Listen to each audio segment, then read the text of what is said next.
Are you looking for a dense crochet stitch that would be perfect for basket, handles, or anything that you need to be really sturdy? The Waistcoat Stitch is the perfect stitch for this. It has a knit-like quality to it and is very squished, compact, and very sturdy. I use the Waistcoat Stitch for my produce bag and scrubbers set. I used it for the handle of that bag, and it works really well to be able to keep the shape and be able to actually hold the weight of some produce.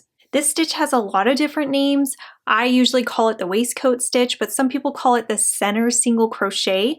It is a very simple stitch. It's basically the single crochet, but you're just placing it in the center instead of where you would normally place a single crochet. So let's go ahead and I'll show you how to do it. For this stitch, it doesn't matter how many chains you do. It doesn't need to be a multiple. And so I did 12 and then I single crocheted into the second chain for my hook. So now I have 11 single crochets. And so I'm ready to start my next row. I chained one and I'm ready to go.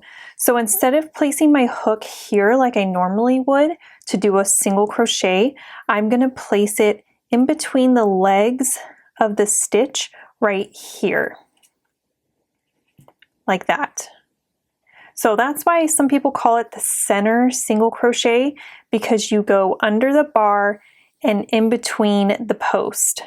So you're essentially working in between the post. So again, working in between the legs in the center of the stitch, I insert my hook, drop a loop, yarn over, pull through 2. So it's basically a single crochet, you're just placing it differently than you normally would. So again, I'm not going to work right here like I normally would. I'm going to work right there. That's where I'm going to place my next stitch. So going in to that post, and you kind of have to wiggle your hook sometimes, drop a loop, yarn over, pull through 2. Next one right here, and drop a loop. And when you draw that loop, sometimes I often will make sure I draw it up so it's the same height. Otherwise, you're going to have a hard time doing it the next row because it's going to be really hard to get your hook into that post stitch. So next one right here. Oh, this one's especially tight. There we go.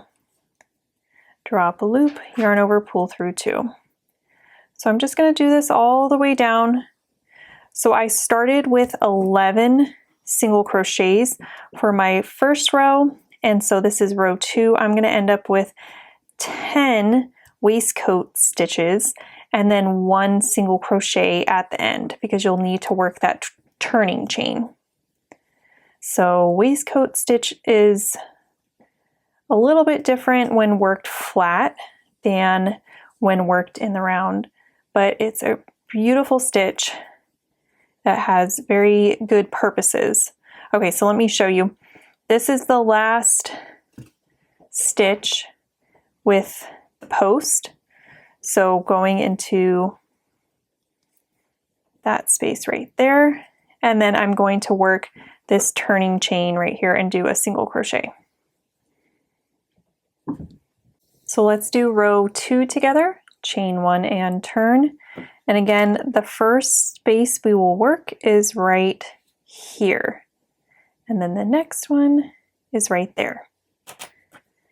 So I'm going to insert my hook into that first post stitch and do a single crochet into the next. That's 2, 3, 4,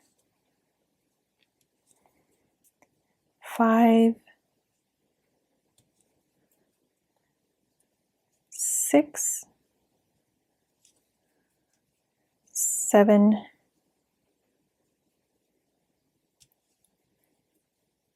8, 9, and 10. And then I have that one last space that I'm going to do my single crochet.